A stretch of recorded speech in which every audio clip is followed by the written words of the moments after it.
In this video, I'll show you how to get started with Gamma AI for free to create professional presentations in minutes.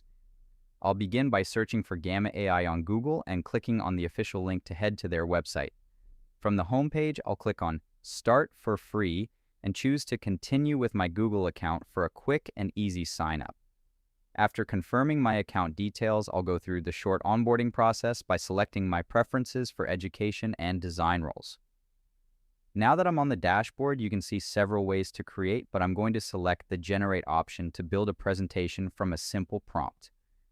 I'll customize my settings by choosing a 5-card layout and keeping the design in the classic mode.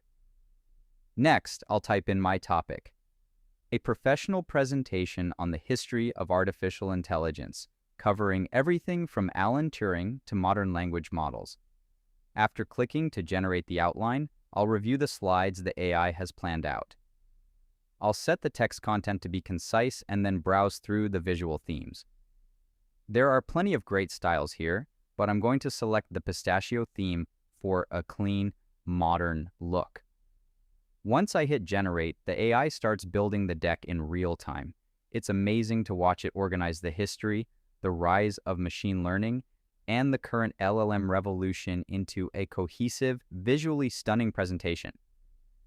In just a few moments, the project is complete and I can scroll through the finished cards to see the professional results. If you found this walkthrough helpful, please consider liking the video and subscribing for more quick tips and tutorials.